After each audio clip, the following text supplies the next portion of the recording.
भगवान शिव के कई ऐसे मंदिर हैं जो बेहद रहस्यमयी हैं और उनके रहस्यों की गुत्थी आज तक कोई नहीं सुलझा पाया है। कहीं उनके मंदिर से नंदी बाबा ही गायब हैं तो कहीं ऊंची गर्म पहाड़ियों पर भी बर्फ सी ठंडक मालूम पड़ती है और कहीं शिवलिंग पर बार बार बिजली गिरती है। महादेव के रहस्यमयी मंदिरों का जिक्र यहीं खत्म नहीं होता, इसकी लंबी सूची मौजूद है। तो आज हम आपको इन्हीं में से एक मंदिर के दर्शन करवाने जा रहे हैं। मंदिर के बारे में कहा जाता है कि ये शापित है, इसीलिए अधूरा रह गया। यही नहीं, इस मंदिर का निर्माण कुछ इस तरह से हुआ है कि यहाँ सूर्य की पहली किरण सीधे गर्भगृह को छूती है। तो आइए जानते हैं कि यह अधूरा मंदिर कहाँ है और क्या है इस मंदिर का पूरा रहस्य। हम जिस रहस्यमयी मंदिर की बात कर रहे हैं उसे सिद्धेश्वर नाथ महादेव मंदिर के नाम से जाना जाता है। भोले बाबा का यह मंदिर मध्य प्रदेश के बैतूल जिले के भैंसदेही में पूर्णा नदी के तट पर स्थित है। बताया जाता है कि इस मंदिर का निर्माण 11वीं सदी में हुआ था।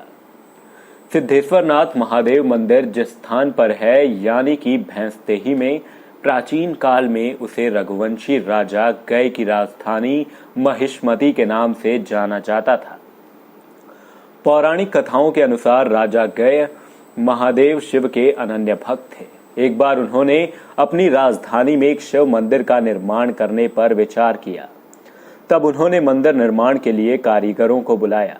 शिव मंदिर को तैयार करवाने के लिए राजा गय ने उस समय के प्रसिद्ध वास्तुशिल्पी भाइयों नागर और भोगर को बुलवाया और महिष्मती में शानदार शिव मंदिर का निर्माण करने का आदेश दिया।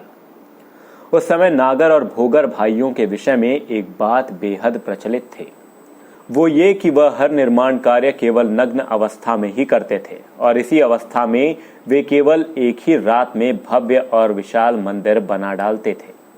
हालांकि इस हुनर के साथ ही उन्हें एक श्राप भी मिला हुआ था कि अगर किसी ने उन्हें नग्न अवस्था में मंदिर बनाते हुए देख लिया तो वे दोनों पत्थर के बन जाएंगे। नागर भोगर हमेशा की तरह नग्न अवस्था में ही मंदिर का निर्माण कर रहे थे। रात बहुत बीत चुकी थी और दोनों ही भोजन करने के लिए घर नहीं पहुंचे थे।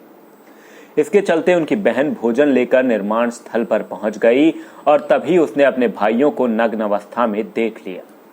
इसके बाद नागर भोगर पत्थर के हो गए और इस तरह मंदिर निर्माण का कार्य सदैव के लिए अधूरा रह गया और मंदिर का गुंबद नहीं बन सका। मंदिर का निर्माण कुछ इस कला से हुआ है कि यहाँ पर सूर्य की पहली किरण सीधे गर्भगृह को छूती है। माना जाता है कि सूर्यदेव यहाँ भोलेनाथ को प्रणाम करने आते हैं। इसके अलावा पूर्णिमा की चांद को भी पहली किरण मंदिर के गर्भगृह को छूती है। इसके अतिरिक्त गर्भगृह में स्थापित नंदी की प्रतिमा अगर किसी वस्तु से तेजी से छू जाए तो उससे घंटी की आवाज आने लगती है। मंदिर के गर्भगृह में स्थापित शिवलिंग को उप ज्योतिर्लिंग माना जाता है। इसी के साथ अभी के लिए इस वीडियो में सिर्फ इतना ही।